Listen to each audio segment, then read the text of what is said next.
A very good evening to one and all present here. I, Rajeshwari Puhan, on behalf of Bharati Vidyapeeth Institute of Management Studies and Research, Human Capital Club, and Association of Business Leaders and Entrepreneurs, with immense pleasure, like to take the proud privilege to welcome Honorable Dr. Vilas Rao Kadam, Regional Director, Bharati Vidyapeeth Educational Complex, Navi Mumbai, Dr. Anjali Kalse, Director, Bharati Vidyapeeth Institute of Management Studies and Research, Navi Mumbai. Resource person of the day, Mr. Lalit Kar, respected faculty members and all participant delegates around the globe for today's international webinar on COVID and post-COVID human resource strategies. We are overwhelmed with amazing numbers of registration, which again proves that knowledge has no boundaries. The webinar is being hosted from India, a land of culture and diversity. And now, ladies and gentlemen, we request you to please stand up as we will be playing our national anthem. I would like to ask Saket and Usha to kindly play the national anthem. Over to you, Saket and Usha.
Participant नाही बरोबर mute mute होता ना पहिला आता ते मला share screen केलेलं आहे ना केलं ना ते कुठं केलं बघा ना इथं खाली कुठं हां स्टार्ट करा जनगण मन अधिनायक जय हे भारत भाग्य विधाता पंजाब सिंध गुजरात मराठा द्राविड उत्कल बंगा विंध्य हिमाचल यमुना गंगा उज्जल जलधि तरंगा तव शुभ नामे जागे तव शुभ आशीष मांगे गाहे तव जय गाथा जन गण मंगल दायक जय हे भारत भाग्य विधाता जय हे जय हे जय हे जय जय जय जय हे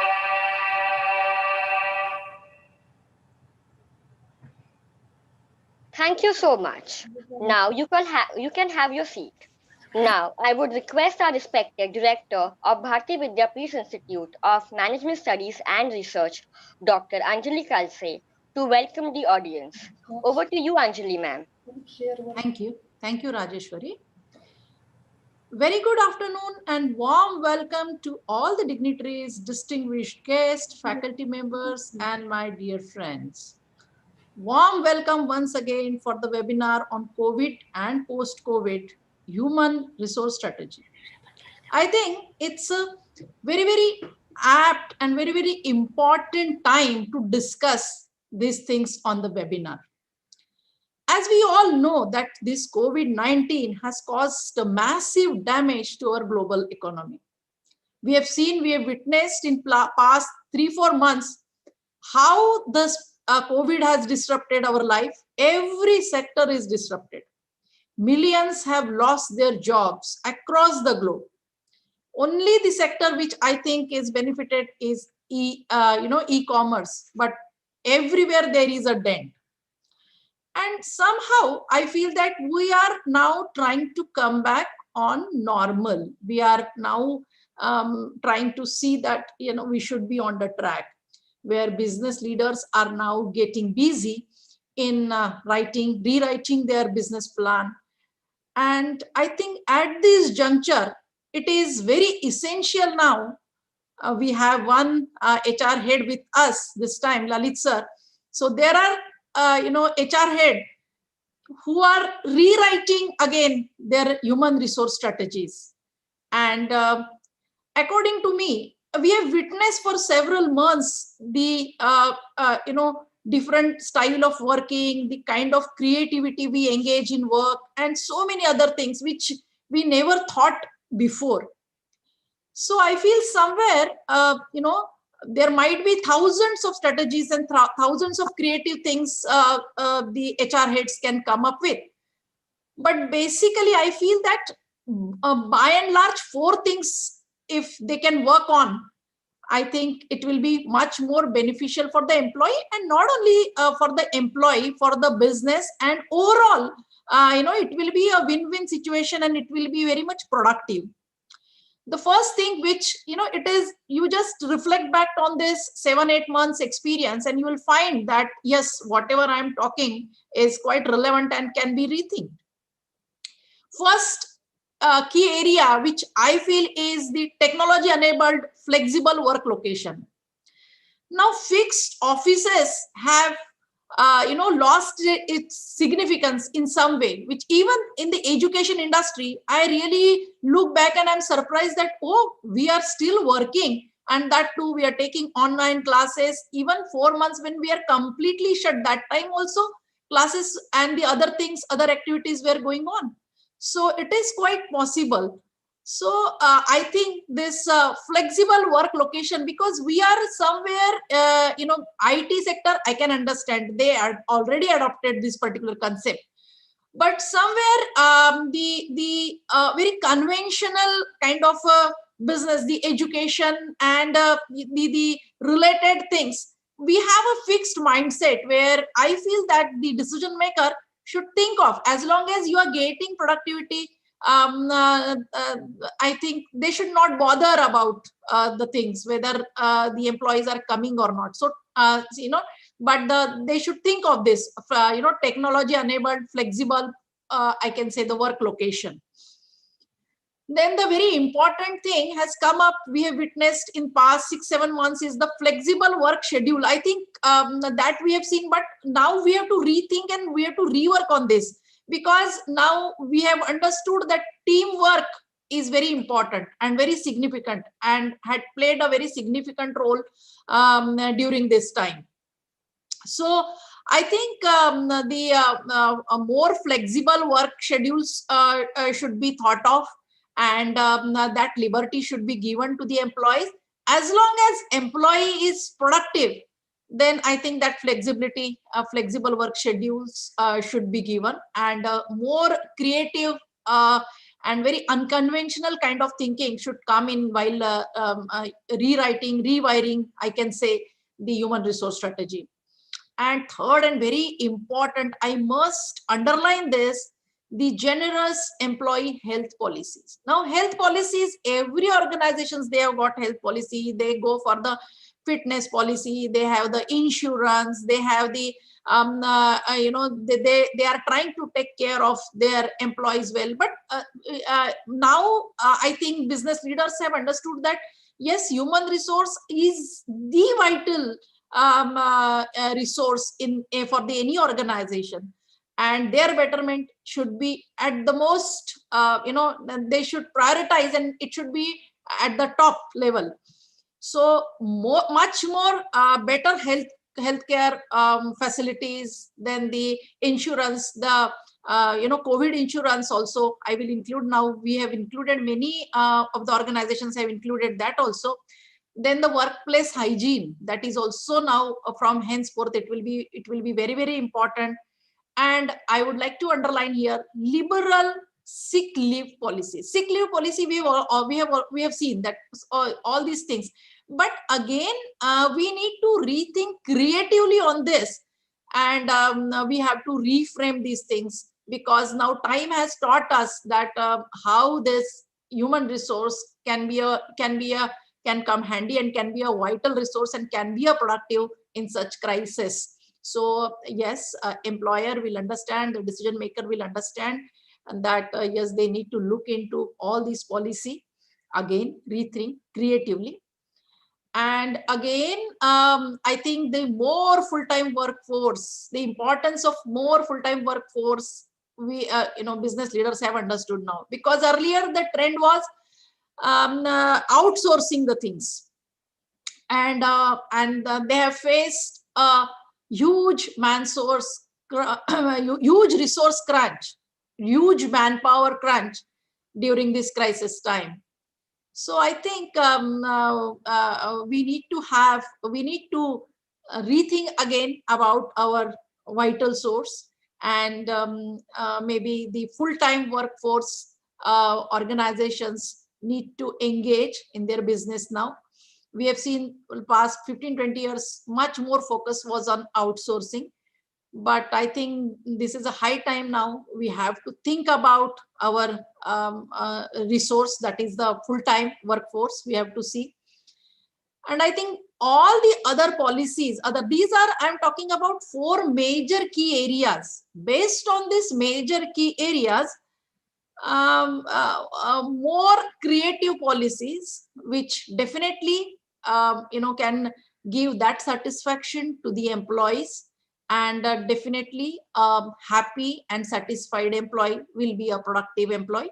So entire, I think, mindset need to be changed. We need to start working on our mindset now. We have to go with a very unconventional way in this new normal, I can say. So I think we have Lalit sir with us, who is heading HR, and he can come up and with the more on this human resource policies, and maybe he must be engaging himself in the rewriting. But my only urge is, like, sir, these 4 areas you must be working, but creatively, please think over it. And I think the coming days, I'm hoping that we are going towards normal, and it will be, I'm hopeful that everything will be very, very normal. And if in such a way, if employees are being taken care of, I think it will be there will be a satisfaction, and we can, I think, create a win-win situation, and there will be much more productivity. So thank you very much, and I wish all the best for this webinar. And once again, I welcome all of you for this wonderful webinar, and on the human resource strategies post-COVID. And I think it will be very, very interesting to listen, Lalit sir. Thank you. Thank you very much. Yeah. Thank you, ma'am, for your honest welcome address. Moving on, today's topic, that is COVID and post-COVID HR strategies. Now, I would like to request founder, CEO of Association of Business Leaders and Entrepreneurs, Mr. Neil Ramesh, to share his words, who is a partner in association of this international webinar. Over to you, Ramesh, sir. Thank you so much for the kind introduction and this opportunity. Hello, everyone. A very good afternoon to all of you. Hope every one of you are safe and well during this testing and precarious time. I pray goodwill and good wishes to everyone. It's really a pleasure and privileged to be associated with Bharatiya Vidyapeeth Institute of Management Studies and Research, and of course with BVI MSR's Human Capital Association, which is doing a great job in initiating such HR workshops and seminars for the enrichment of students and people all over the globe. And it's really happy to be associated with this international webinar on a very relevant and important subject of COVID and post-COVID HR strategies. With over 25 years of corporate experience which I carry, I'm urged and still I'm looking forward to learn more and to know more about the whole thing. With all the experience in manufacturing, supply chain, HR, and also currently I'm a business coach and mentor, we have also endeavored on the cause to support the entrepreneurs, especially MSME segment under the umbrella of ABLE, that is Association of Business Leaders and Entrepreneurs, in order to provide them with a platform and support for business growth and network. Now, during this professional tenure, I've seen and experienced the changing facets of HR. This group, as I believe,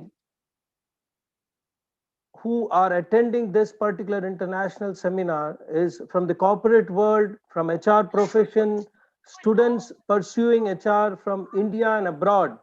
It's really a very, very varied elite group of human resource practitioners. In fact, I would like to call it human potential group or human opportunity group. It's much beyond. And HR is a lifeline of any organization and need to be handled with utmost care and dignity all the time. We all know HR has evolved over a period to be a business entity as part of business process beyond typical HR process of say administration, recruitment, wages, welfare, training, performance management, etc., etc.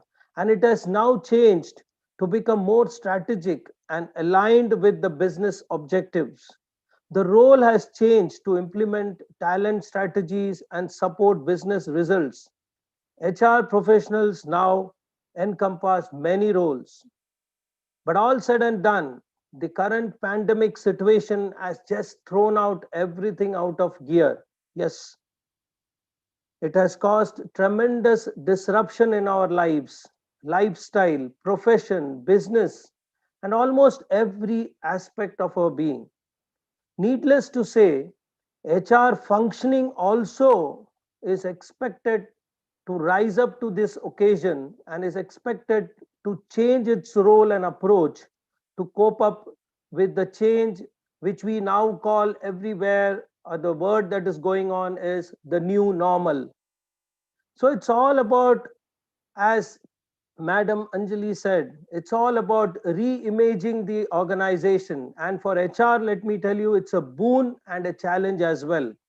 HR could be arguably the best position to see overall processes and offer a systemic viewpoint, ensuring coordination, communication, and collaboration across all the various functions, business groups, and silos.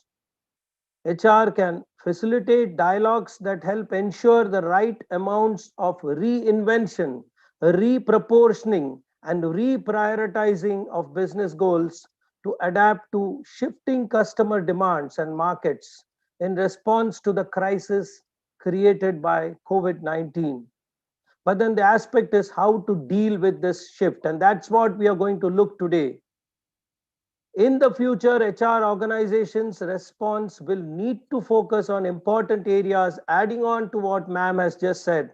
Yes, very definitely the physical health and well being, remote working, the so called work from home, which is really caught on, issues related to jobs, work continuity, an urgent need all the more for mental health, resilience, family support, and dealing with this uncertainty, and so on. So then there is so much to understand and look into. So let's gear our ears and mind together to enrich ourselves about how HR needs to realign, reinvent, and reinforce itself through COVID and post COVID with respect to the HR strategies. And let's listen from our distinguished and highly experienced speaker, Shri Lalit Kar from Reliance Digital. I now hand over back the baton to our anchor to introduce our esteemed speaker for today and take it further. So thank you once again, every one of y'all, distinguished guests, participants, students all over the globe. and wishing you all a very enriching session. Thank you so much. Thank you so much, sir, for throwing light on today's topic. Moving ahead to enrich us about the topic that is COVID and post-COVID HR strategies, today we have very renowned speaker, Mr. Lalit Kar, Vice President and Head HR of Reliance Digital, among us. Mr. Lalit Kar, currently he is a Senior Vice President, HR in Reliance Retail's Head Human Resource Function for Reliance Digital, My Geo Store and Rescue.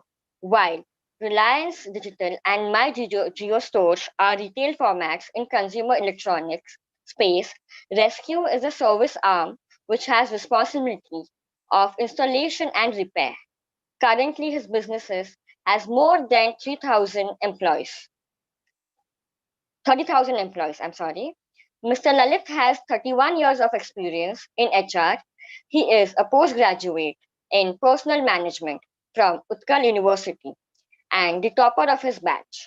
Mr. Lalit has 18 years of working experience in the private sector and 13 years in government. He worked with National Dairy Development Board, NDDB, an organization which made India the top milk producing country in the world. Mr. Lalit joined Reliance Retail in its agribusiness in 2005 and served for about 10 years in retail formats like Reliance Fresh, Fashion and Lifestyle, and Reliance Digital. In 2015, he joined Mumbai Airport as its human resource head and served there for 3.5 years. He joined back Reliance in 2019. Mr. Lalit has experience in complete spectrum of HR, starting from industrial relations to organizational development. He has been associated in 3 startups and 1 closure of business. Mr. Lalit has made contribution to magazines like Human Capital and HR Katha. Mr. Lalit, it's a true pleasure to have you with us today. Now, I would like to request our speaker of the day, Mr. Lalit Kar, to take the center and proceed with the webinar. Over to you, Lalit sir. Thank you very much. Am I audible? Am I visible?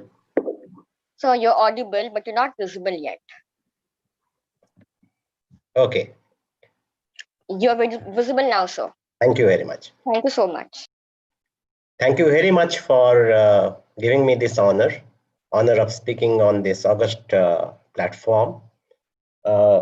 Respected Dr. Vilas Rao Kadam, Regional Director, Dr. Anjali Kalse, the Director, Mr. Neil Ramesh, and Mr. Kuldeep Bhalerao. Very good evening. And this is a very, very interesting topic which was given to me. And my whole talk would comprise both micro and macro sides. When I refer to micro, it is about our response, Reliance's response to COVID. How did we respond to this unprecedented situation? And second thing is, what are the other macro changes those are happening at the moment? And third is how, according to me, the future will respond to the post-COVID situation. Maybe the topic is very, very relevant today. As I read in the Economic Times today about the fact that the experiment of the vaccine by Pfizer is about with a success rate of over 90%, which is something astounding. It is very, very impressive. If that happens, maybe it is not very far when things will be back to normal.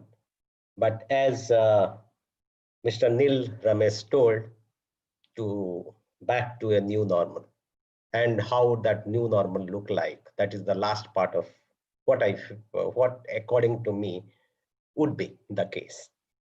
Now, let me start with a bit about Reliance, because I find some people who are from outside India, they might not know Reliance as much as the people in India know. Basically, Reliance is a company which deals with energy, petrochemicals, textiles, retail, and telecom. And it has a 8% share of India's export. It is the highest income tax paying company in the country. And the last year turnover was close to 7 lakh crore rupees. And with a few investments that have come to Reliance Technology Geo platform plus Reliance Retail, the true potential of this company has been unlocked. And though it was ranked 96th to start with in this year, after this unlocking of potential, we are 42nd in terms of ranking in the Fortune 500 company. We have exceeded $200 billion in our market capitalization in terms of values. So this is the kind of wherever Reliance has award, it is either mostly it is number one in all the sectors it works with, and it is a constantly evolving company, constantly discovering company, constantly striving to do something more better, and that is the kind of core philosophy it has. It has got a tagline: is growth is life. So we constantly are in a project mode because we are constantly doing something better, higher, and more. That is what is the DNA of this company. So so we are in a constantly project mode. That is what I would say. So when this COVID happened, let me tell you, old timers like me, I'm 54 years old. So we never thought that this kind of situation would come and we have to work from home. And I remember on March 12, we were discussing how many people would be in the office, how many people would be at home, how do we maintain social distancing within the office, what kind of configurations would happen in the office. But gradually it was very clear that none of us would be there in the office. And so immediately we looked forward to enablement in terms of technology, how we will give laptops to everybody, how we'll make them connected over different connectivity tools, and what kind of systems we will put in place so that there will be, data security. All those kind of things happened, and it all happened in a quick fire speed. And by March 22nd, when the lockdown happened, 3-4 days before that,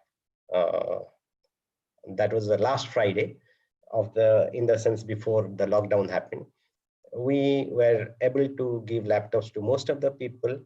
And interestingly, even the call centers, 20,000 call center agents of Geo and plenty of retail call center agents, everybody had a system so that they can operate from home. The speed at which the organization really responded to that situation was really something spectacular. And at the same time, how did the organization responded to the situation in the country? First of all, with collaboration with Mumbai Municipal Corporation, we converted almost a defunct hospital, that is Seven Hills Hospital, into a COVID hospital. To start with 100 bed, then we upgraded into 250 bed hospital, a modern, very, very modern facility. Then as an organization, we contributed 500 crore rupees to the Prime Minister's Relief Fund immediately in a very, very initial days of COVID. Then one of our plants started making masks and all kinds of safety kits, and 1 lakh pieces of them every day. And most of that going to the frontline COVID warriors engaged by the government. And that still continues. And then we had we gave free fuel to all emergency vehicle across India. Then 4 crore meals were distributed to a lot of people, particularly when the reverse migration was happening, and people who were in the marginalized society. We made provisions for them, and 4 lakh meals were really were given, they were distributed. So, and that was done through a network of NGOs. And that is how we responded to the situation as a company. Then what happened to the business? First of all the businesses got shut except the grocery, because grocery is something which you can't do away with, and it is everyday need. So the grocery format, that is our Reliance Fresh and all those kind of formats, they to start with. So they were not closed. So what we did, the stores were open, but people were not coming. People stayed put in their homes. There was a sense of panic all around. So what we did, our CEO, Mr. Subramaniam, who is the CEO of entire retail, he came out with the idea that we will now go for digital commerce, in the sense, e-commerce kind of thing, and also home delivery. Immediately, what we did is, Reliance is very inclusive in its approach. So what we did is we registered a huge number of Kirana stores across the country, about 200 cities. And then they became our last mile delivery agents also. And they also they were all hooked to our systems. We supplied merchandise to them. And that is how Geo Grocery Mart was really, that took birth. So when there was an adversity, we found a great opportunity in this. And what we did is that there are days when we could deliver 5 lakh deliveries we could accomplish. And this is something substantial, because no retailer in the country, in the grocery side, in the grocery space, has been able to do it so far. And the quick fire response that we made to the situation was really spectacular, and it called for a huge amount of work by our employees, and a lot of structural change, which is again the role of HR comes here. A lot of structural change happened to really cater to this kind of need. And it was not only the grocery operations, but IT, then the DC, that is the supply chain. Everybody came together to make this happen. And during that time, we acquired a company called Grab, which really was responsible for our last mile fulfillment to the customer. So this happened as a structurally, philosophically, this became a major change, because we became truly omni-channel, in the sense that we were present in everything, whether it's online, offline, we became present in everything. And this also caught on. For example, after 2 months, from the month of June, really, May not very significantly, but from June, a lot of Reliance digital stores started operating, and our Reliance Digital.in also came operational. What we sold on this website for during the whole year, we started selling it in 7-8 days. So it caught on so fast. So because we, being a brick and mortar retail, we never really gave too much emphasis on this. But now we blended both offline and online, and created a business model which is which will have a good handshake between each other, which will work as an integrated whole. And that is how we really achieved this kind of feat very fast. And then what happened during this time, Reliance as a company really had it attracted investors like Facebook, Qualcomm, then Google, to the geo platforms, and there were a lot of investment which were made in geo platform, making it just geo platform exceeds 5 lakh crore today in terms of market capitalization. Similarly, investment started happening in Reliance Retail. That time, this acquisition, in the sense, the agreement between Big Bazaar also happened, Future Group. So when all this was happening, something which is unbelievable. The chairman of this company, Mr. Mukesh Ambani, used to spend hours together on the safety of people as well. So every day he would take review. Every day he would check whether people have got safety kits, whether sanitizers have reached, whether the thermometers have reached the stores. This kind of details he went into. And in fact, because of his passion, his drive, the whole consciousness of safety became such a huge priority for all of us that we started believing that this is number one priority for us. So what happened during this time, we recruited doctors in all the states where we operate. Then we recruited, we took, we tied off with hospitals. Then we created one of the huge isolation centers within our Reliance Corporate Park. Okay, then a lot of hotels were converted into isolation centers because the size of houses where in cities like Bombay, where people can infect other family members, or they can get infected by other family members. So we ensure that employees stay in those hotels. Okay, so all this kind of work, which was really humongous in terms of the volume, in terms of the scale, and that is something which we ensured that people were kept, where safety was ensured to all the people. And what as HR, what we did, first of all, as I have told already, that we ensured connectivity. We ensured people have right systems so that they can work efficiently. And then we started a survey. Every day there is a system checker where people would tick whether they're fine or not, whether they have cough and cold, whether they have fever. All those kind of questions would be there.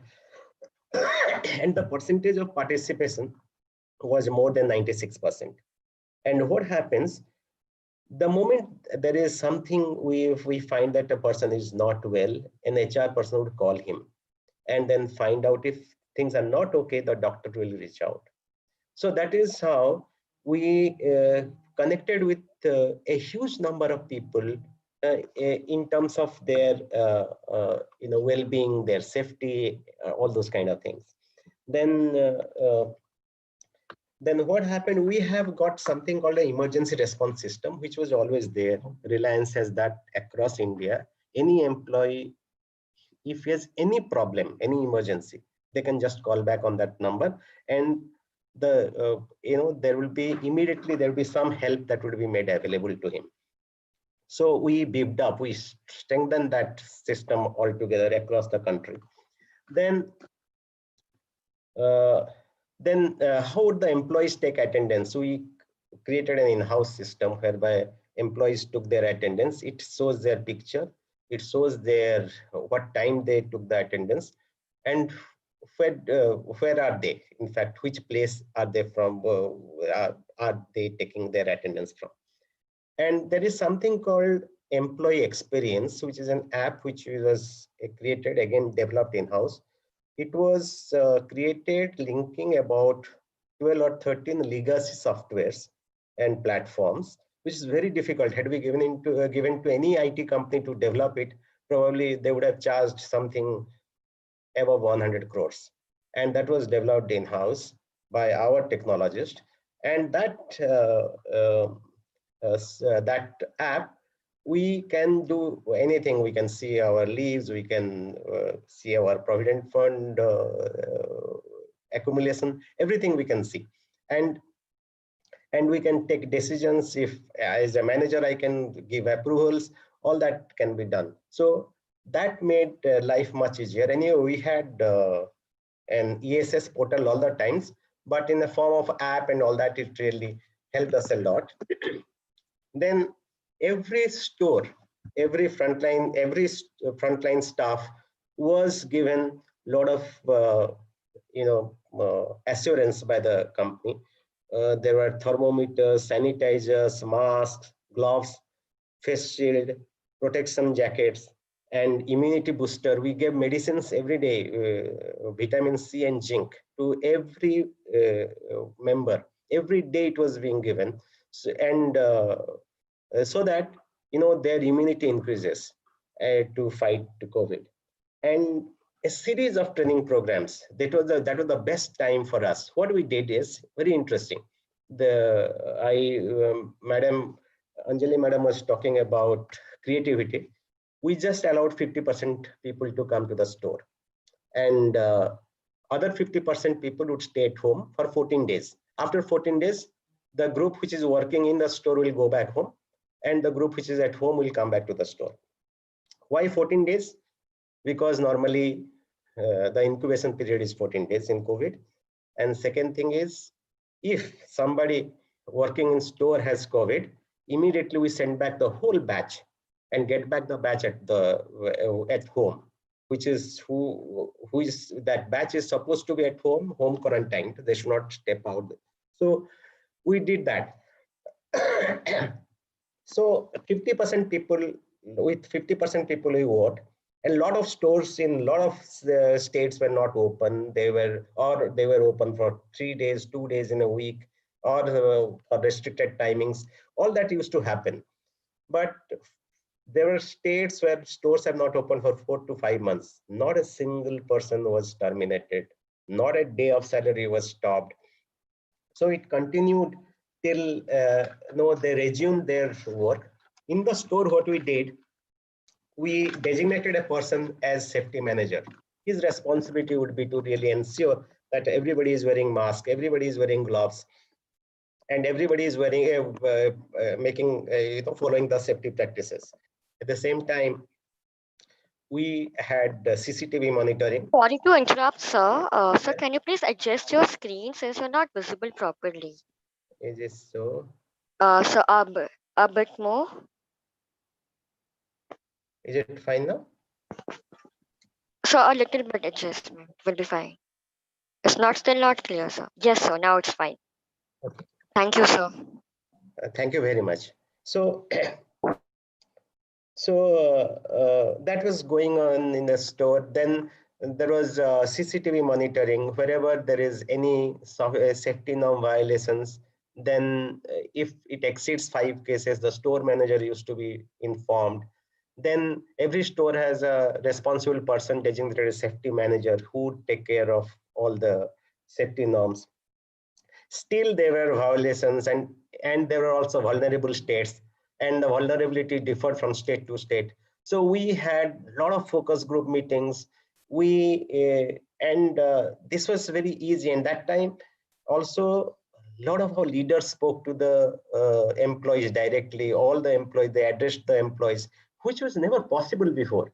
And let me tell you, the kind of communication that happened had never happened before. And because it was technology enabled, because people could speak from anywhere to anywhere, there was a true death of distance in the true sense. So people could, our leaders could speak to address all the employees, and there was a lot of assurance that was created by our leaders. And then now we ensured every store is kept safe for the customers. And we have got so many feedbacks from the customers. A lot of customers have written to us that we step into your store because we feel safest there. Okay, this is the ultimate reward for us. When we were really going for all these safety measures, this was never our, back in our mind, because we never thought that this can turn into business. But safety became equal to business. That is something we first realized when we got this kind of feedbacks from the customers. Then when people were, a batch was there at home for 15 days, 14 days, what we did, we really stepped up our training for those people. So 14 days, they were either getting trained or they were speaking to the customers on different products, on different geo products, etc. So this is something, again, unprecedented. We have never trained so much with so many people. And then because earlier the training was always limited to the classroom size, now there was nothing like this. So the number of training that we gave, when we went for say omni-channel, we can deliver within 3 hours a laptop or a mobile or any kind of accessories. So we call it pick from store or delivery from the store. Then we trained 6,000 of our, no, 20,000 of our associates on how to deliver at home. So the programs like that got done in a record time.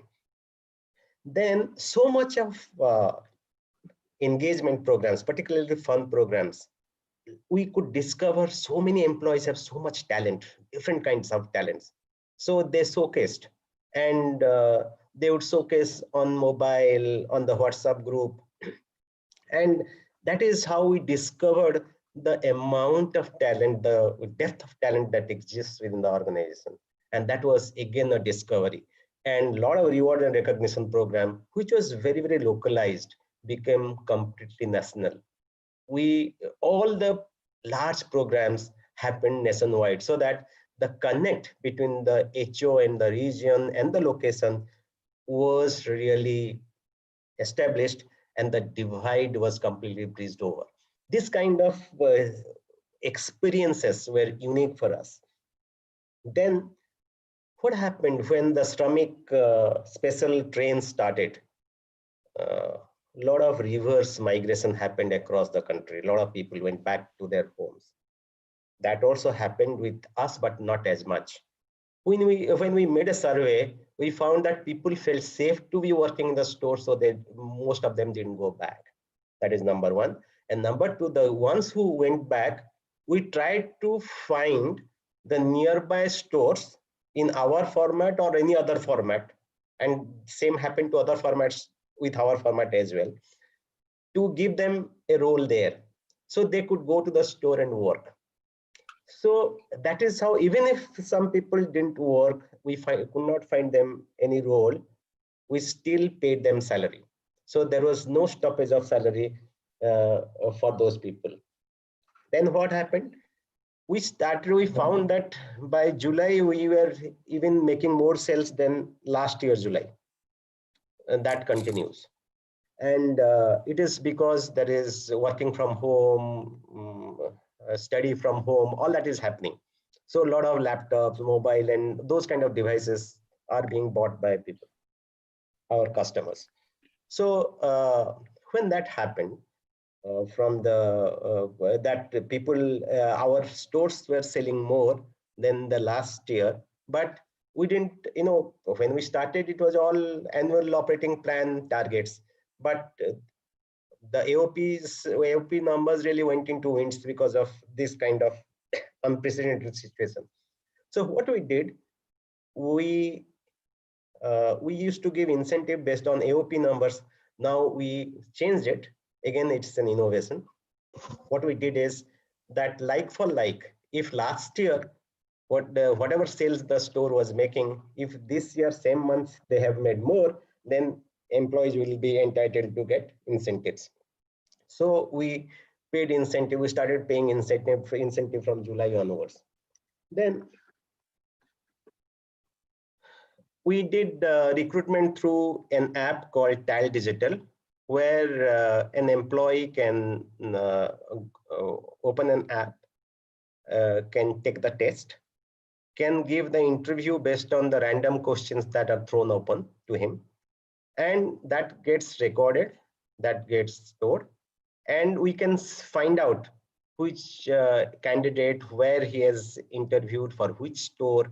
Okay, and we can, based on the competencies, we can take a call, and we can either take a telephonic interview, or we can take an interview of the person physically if that was possible.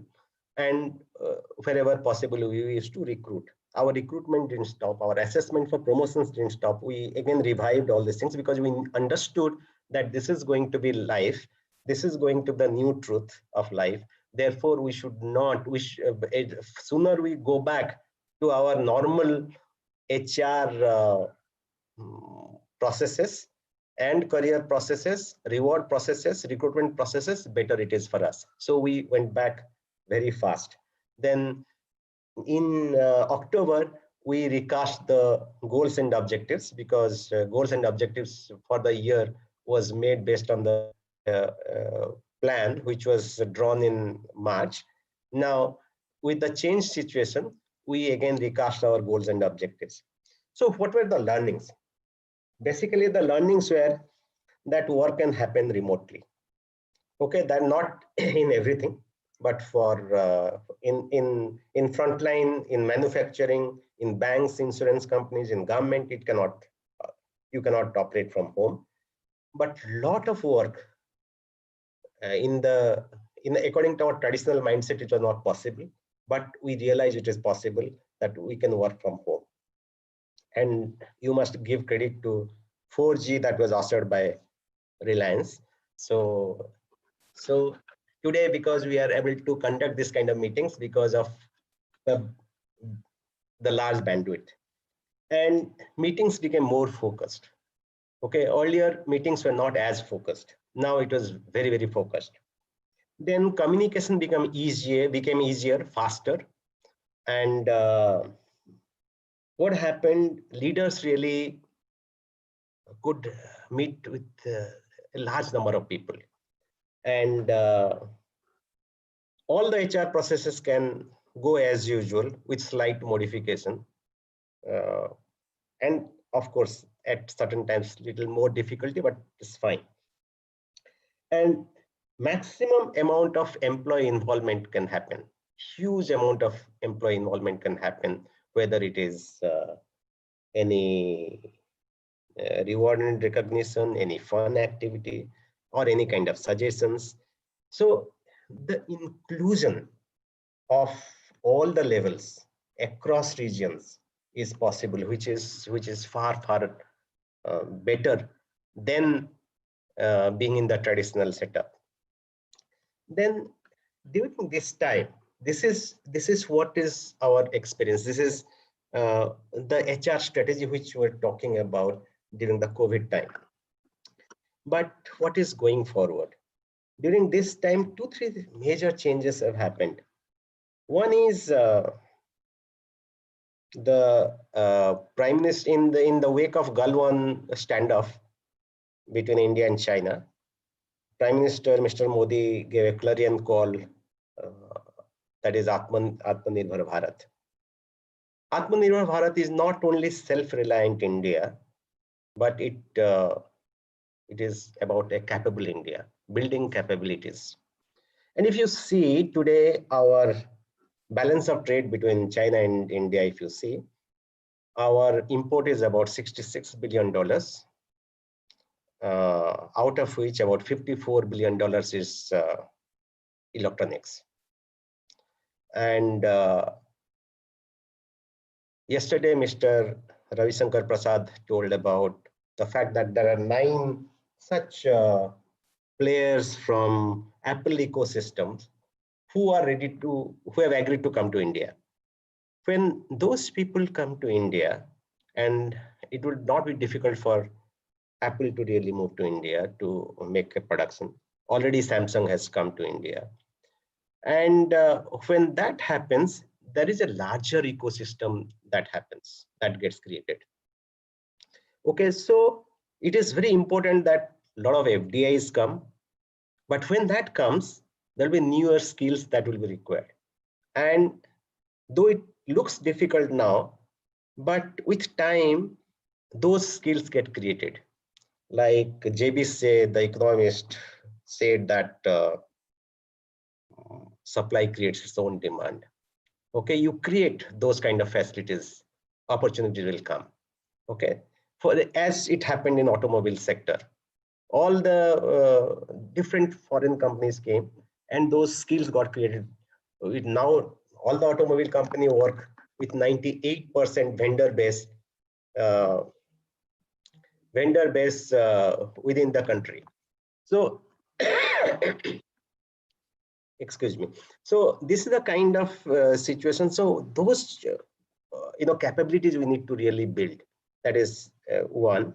And for that, there has to be a macro level planning which is required, as a country is really moving from one situation to the another situation, building capabilities when we are really making India self-reliant or Atmanirbhar.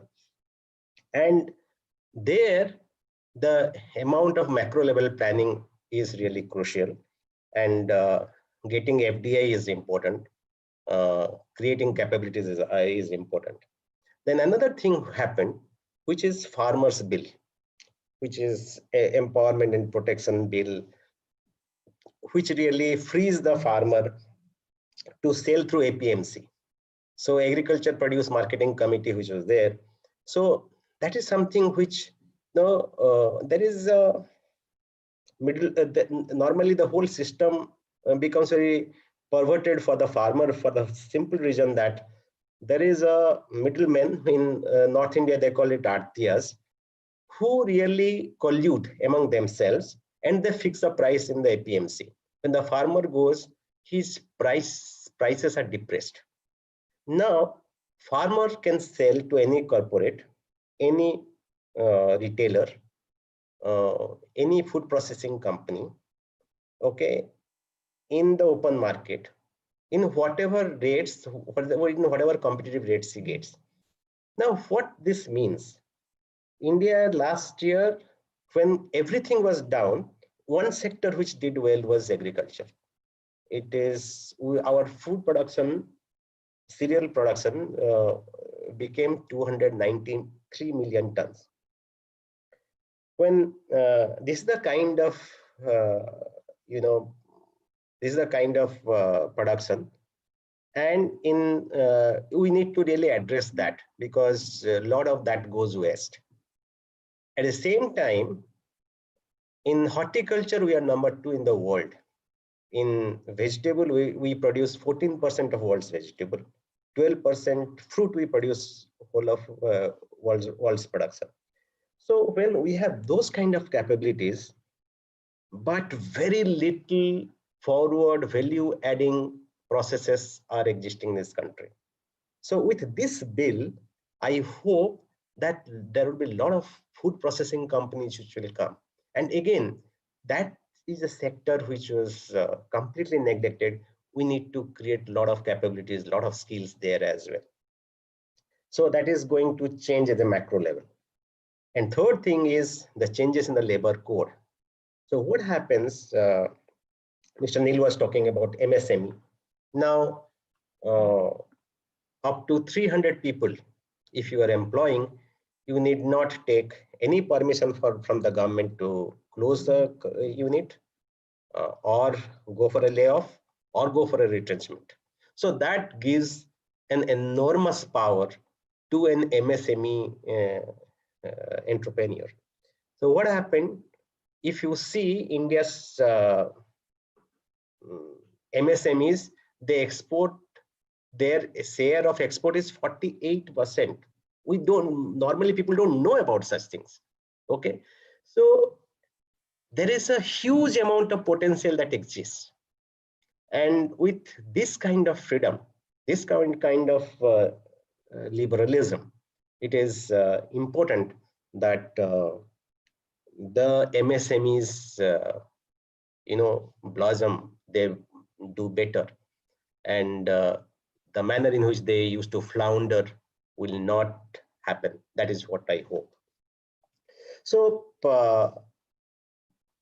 international trade is at the moment in its low, but liberalization should continue, because that is something which comes with growth, employment, and lowering of inflation.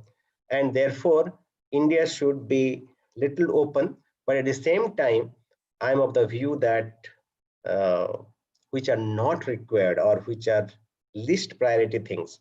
When Prime Minister was talking about Atmanirbhar Bharat, he was talking about toys.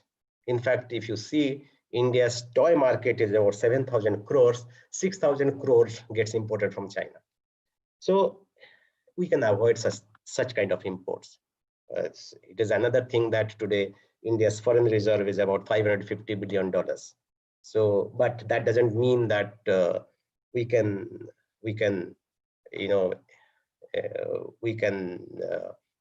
negligent in terms of our priorities. So wherever we need to have a great amount of international trade, we must. And at the same time, I must say that after this WTO and GATT and WTO, you don't have much option. You have to honor the international trade agreements.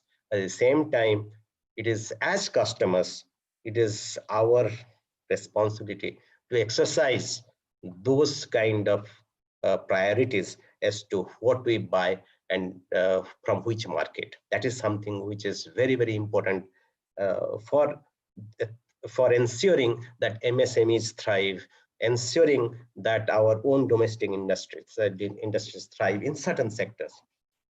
Now, see the recent changes, whatever happening.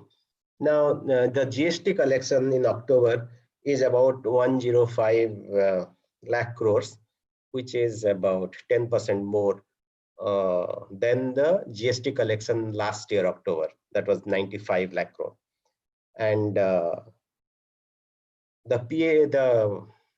Purchasing Managers Index, which is typically private sector buying of services and manufactured goods, it is about 54.1% in October this year, which was 49%.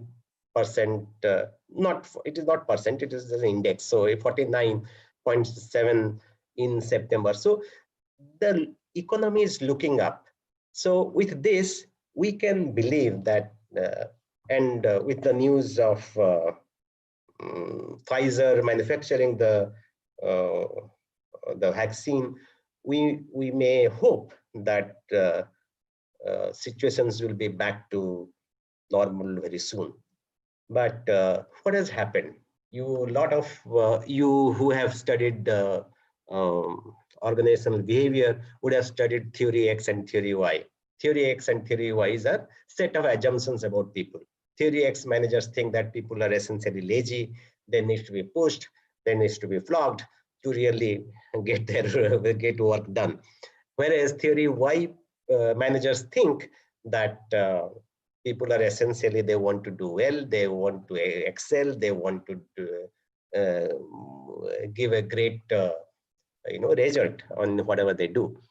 So what happens now during this experience, people like me who thought that, no, how can a company work remotely, have understood that it can work even better, okay, have gone through that change, mindset change. So now let us come to the urban locations. And you know that how expensive is urban space is. Okay, so the office locations, the office premises itself is very, very expensive. It is one of the major cost factors. So now the employers think whether we need to really have all the people in the office. For example, long back, even before the pandemic set in, TCS had already declared that they will have only 25% people by 2025 in the office. So that is how I feel that with this kind of situation and this realization, a lot of office space will be released. I completely agree with director madam that we don't need so much of space. Okay, like in his introductory speech, Dr. Anjali Kalse was talking about that. So now, when the urban space will be released, okay, now situation will come that a lot of companies will check who are the people who need to come, who are the people who can work from home.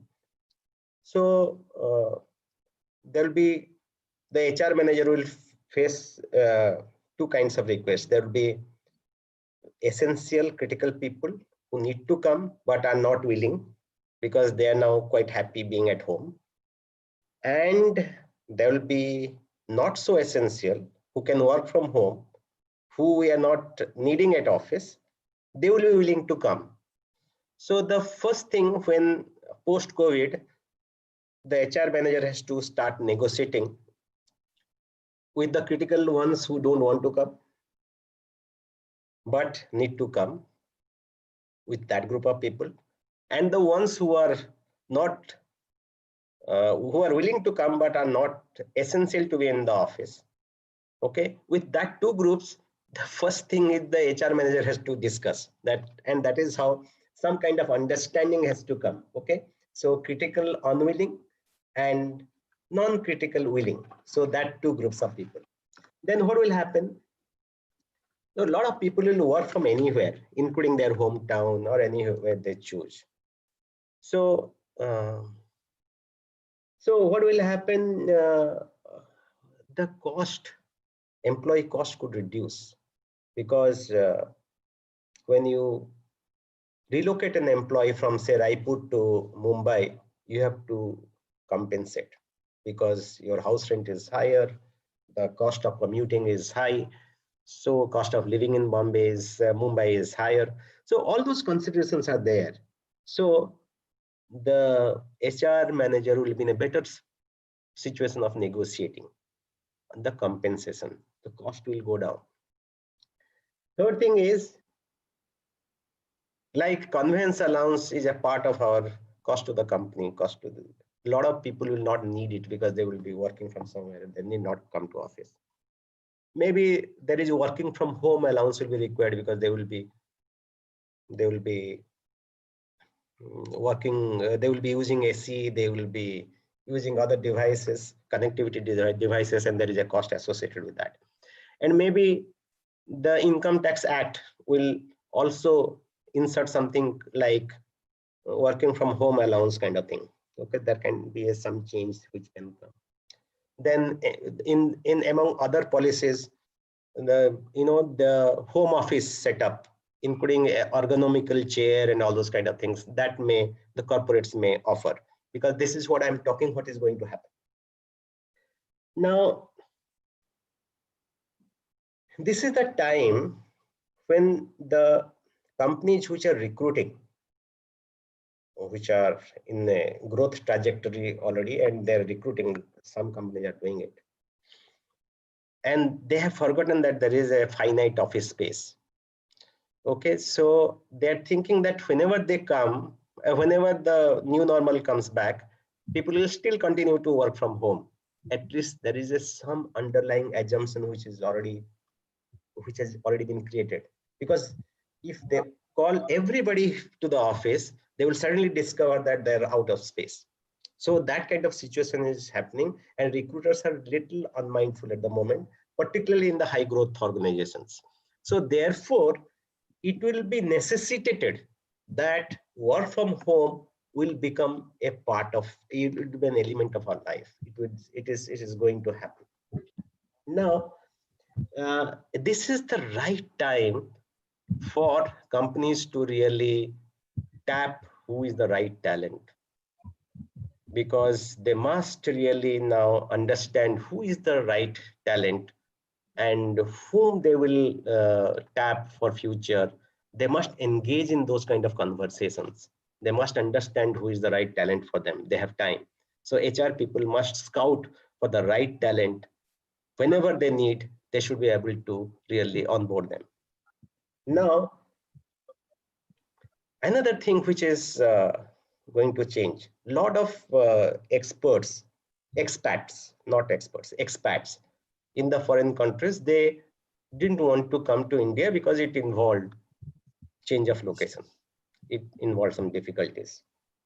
They can be onboarded while they're in that country. They can still become our employees. So that is the big change which is going to happen. And for retailers who have gone into digital commerce would need talent in the space of analytics, big data, AI, and all those kind of things, because now the enormity of data, the need to really create a uniform sense to the customer has become so important that we need to really create these kind of positions. In brick and mortar retail, we never really needed to do it, but now we will need it. And to help the employees in their life cycle management, everyday needs and all that, the employee services will all need chatbots. So a lot of those kind of things will happen, and which will really enhance the experience of employees.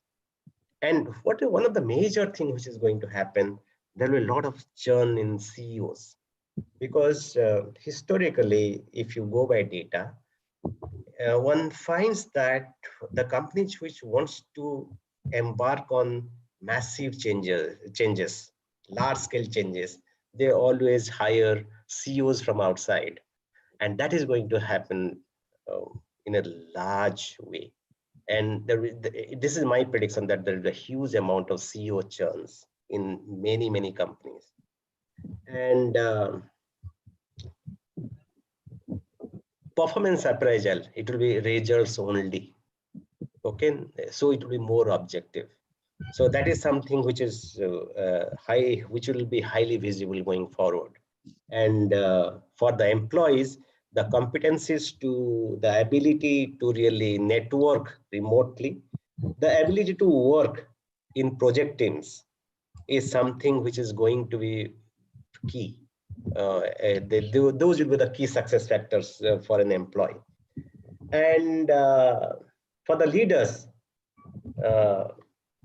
who used to conduct, now they are used to it. Currently, they're used to conducting large meetings.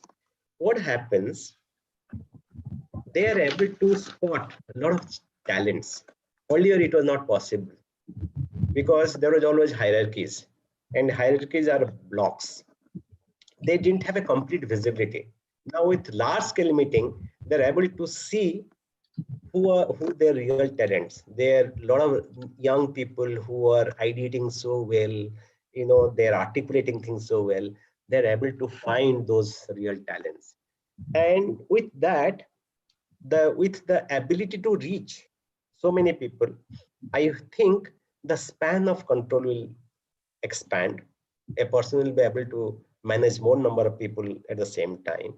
And second thing is that there will be a lot of delayering that is going to happen in the lot of levels which are there.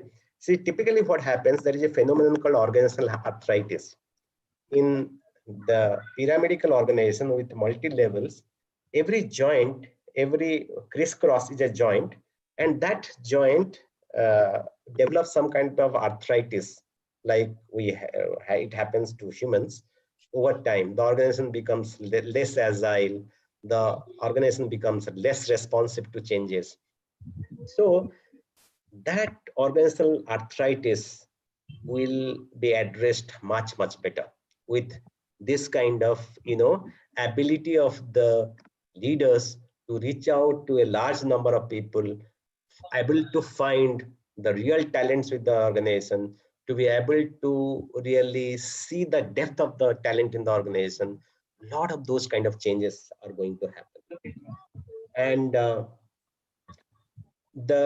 apart from result orientation, the competencies that leaders will need is a high amount of trust, because when I'm at home, you don't know what I'm doing, but you have to trust that whatever I'm doing is good for the company, and my results should show it.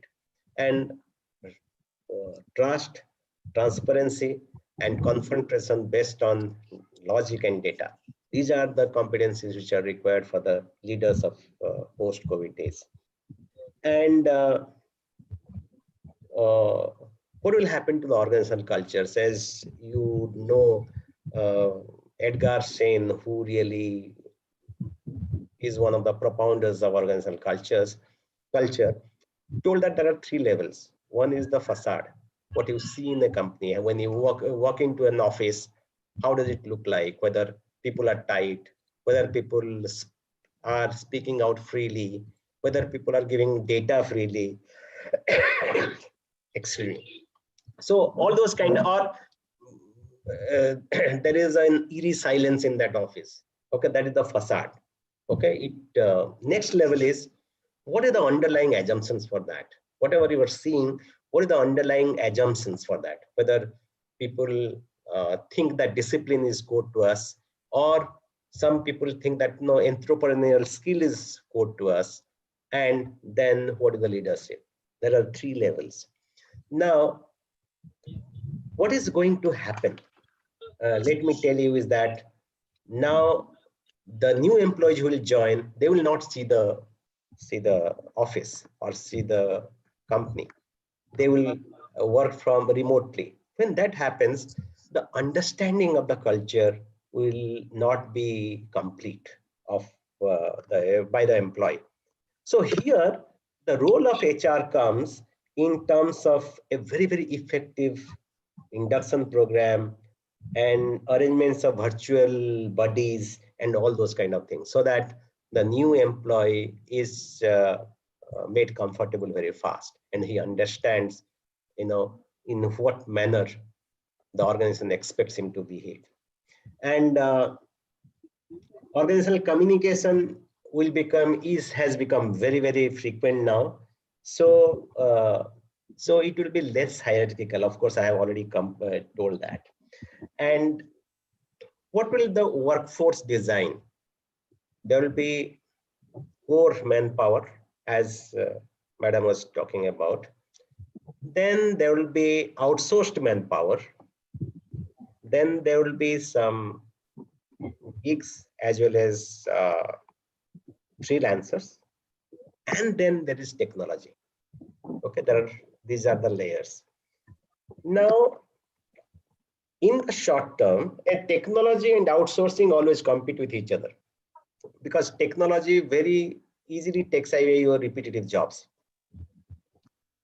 And normally the repetitive jobs are what you give for outsourcing. So technology and outsourcing always, compete with each other. In the short term, outsourcing is less expensive. But in the long run, when the technology becomes cheap or economical, people move to technology. Okay, so this is what normally is the competition between technology and outsourcing. And then, for example, if I have to make a big organization, and I have to enter every nook and corner of this country, Reliance Digital. So we have to take a lot of merchants into our fold. And if their rescue services, that repair, installation, those kind of services, who will do it for me? I cannot have a rescue organization everywhere. So I'll have to depend on freelancers. So for freelancers, for gigs, the economy is going to be very big, and people will, Madam was telling that the core manpower will be very big. I have little, disagreement there. Of her 4 points, 3 points I completely agree. First 3 points. The fourth point, which Madam was talking about, I feel that somehow that number may reduce, but a lot of dependency on the freelancer is going to happen. And the new generation which is coming also, they need a lot of freedom. They need a lot of, they have a lot of entrepreneurial zeal, and they will do several jobs in their lives, and they will experiment with a lot of things. So that is why I'm believing that going forward, freelancing is going to be very big in the country. And training is something which is becoming quite bigger, easier, because it is not getting limited by classroom sizes. And I believe a lot of lives will be touched, and HR should not just think about process improvement, but touch those lives of people with care, concern, care and concern, and with a lot of commitment. Okay, this is what I would say today. Thank you very much for your patience. Thank you very much for really giving me this opportunity. Thank you very much.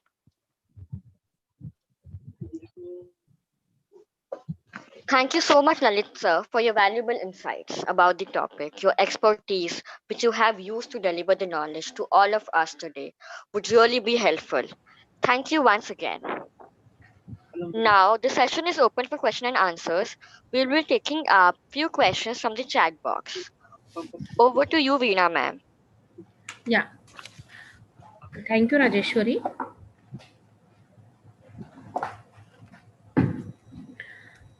Yes, sir. We have a question from Mr. Prasad K. His question is, how should we adopt to new normal post-COVID, and what are necessary changes in line with corporate sector? You have to be flexible, Mr. Prasad. And whatever new skills that are relevant, important, we need to really acquire those skills. Things are going to change, which will necessitate your adjustment to an extent. And maybe a lot of old skills will not be required, but a lot of new skills will emerge. And therefore, I would say that no, this is how probably that is the answer according to me. Thank you, sir. So another question from Riya Sachdeva.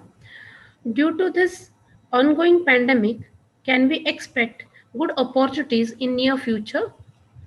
Yes, I was telling that everything is looking very, very, very much better than expected, and earlier than expected. I was talking about October GST collection. GST will be collected, only GST would be better if the economic activities have really grown. So that has happened. So, and all the top management colleges already, you would know that, campus recruitment is happening as usual.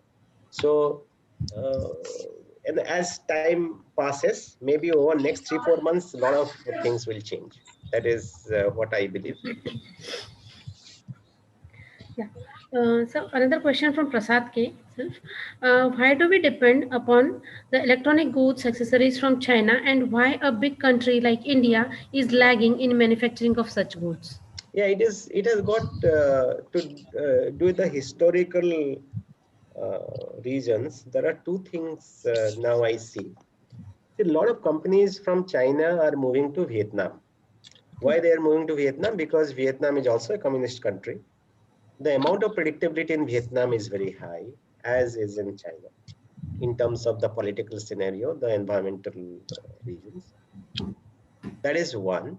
Second thing is, in 1980s, China and Indian economy were almost at the same level.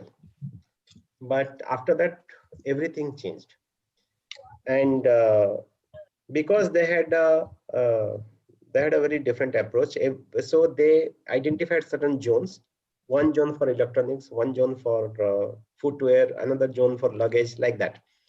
So when this happened, there was an economy of scale, plus there is a huge amount of, there are labor laws. I have been to China, I have set up an office in China. So there are labor laws, but those labor laws are, that is pertaining to hours of work, pertaining to basic minimum wages, those kind of labor laws. But hiring and firing are very easy in China in that sense. Okay, you have to just give compensation and that's it.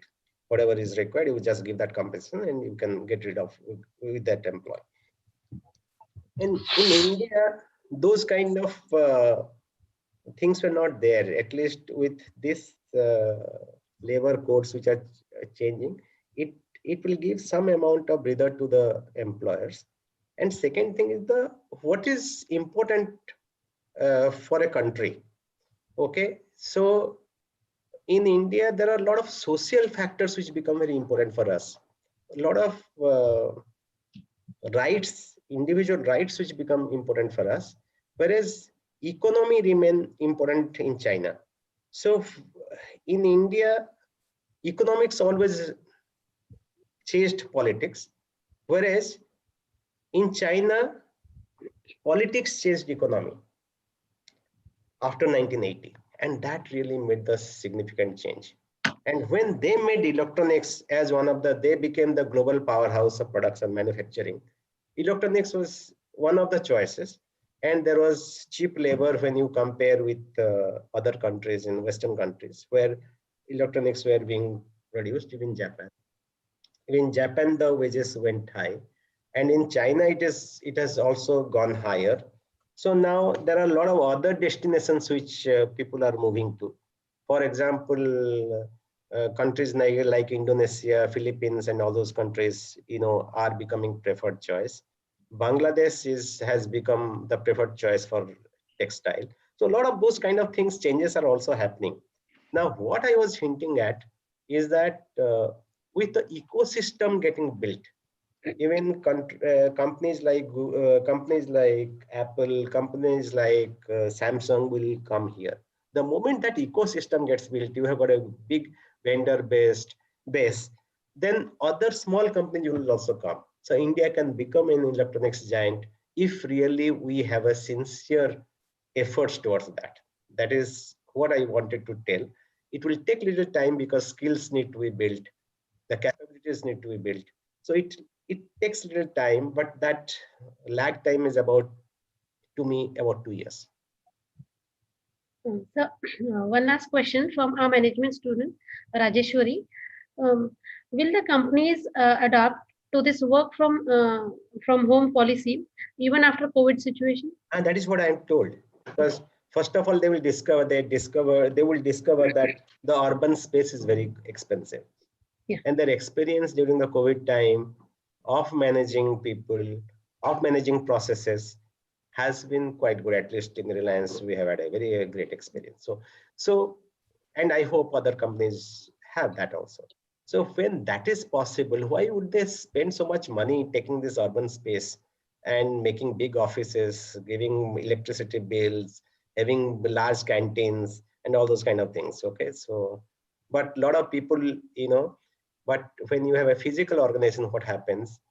It is some kind of what they call, it's a very living body.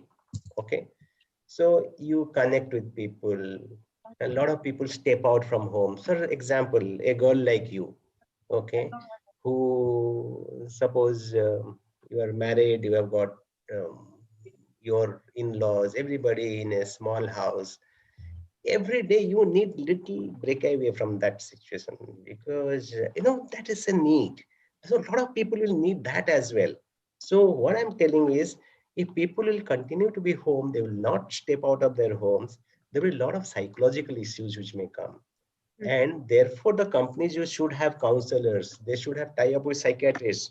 All those kind of problems may come in future. That needs to be really addressed by the companies as well. Okay.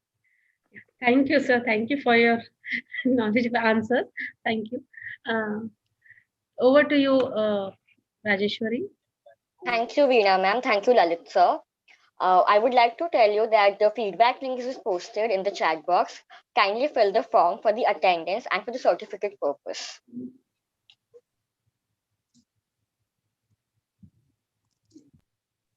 Now, I would like to take the privilege of proposing vote of thanks on this occasion to all the dignitaries who have witnessed a memorable and successful international webinar with more than 100 plus international registrations from the industry and academia from Philippines, Romania, Sri Lanka, Malaysia, Myanmar, Nepal, Bangladesh, Pakistan, Algeria, etc.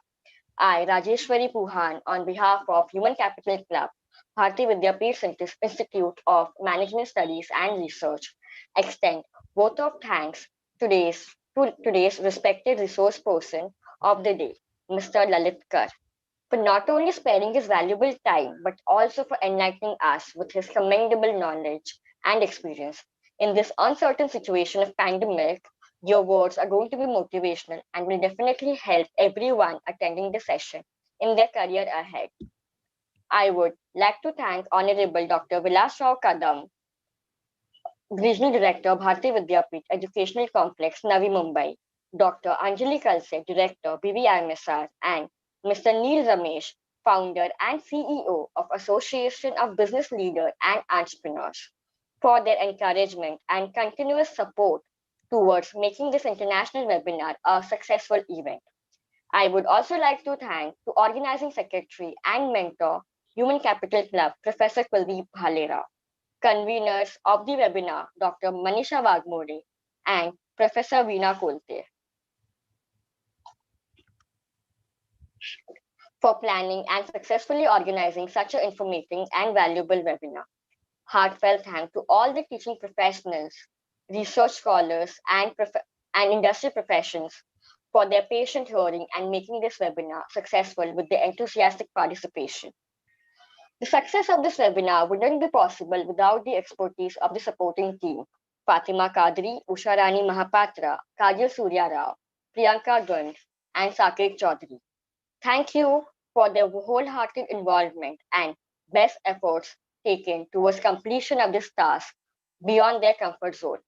Thank you once again, everyone, for making this event a grand success. Now, I would request everyone to please switch on their cameras so we can take a group photo.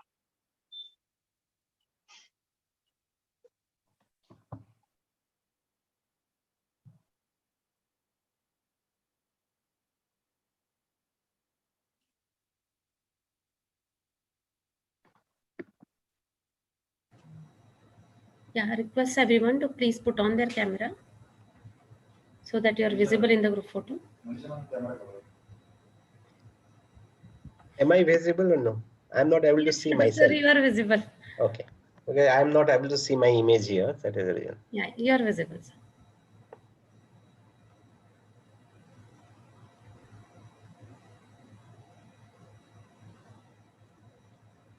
Priyanka, step back a little bit. You're not visible. Okay, yeah. Now you're visible.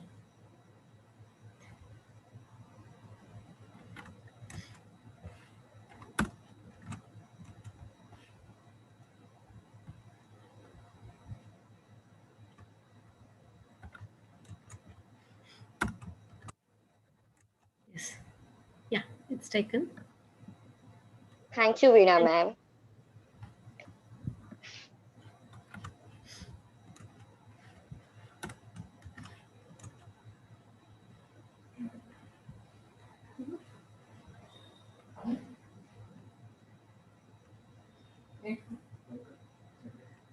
Thank you everyone for wonderful participation.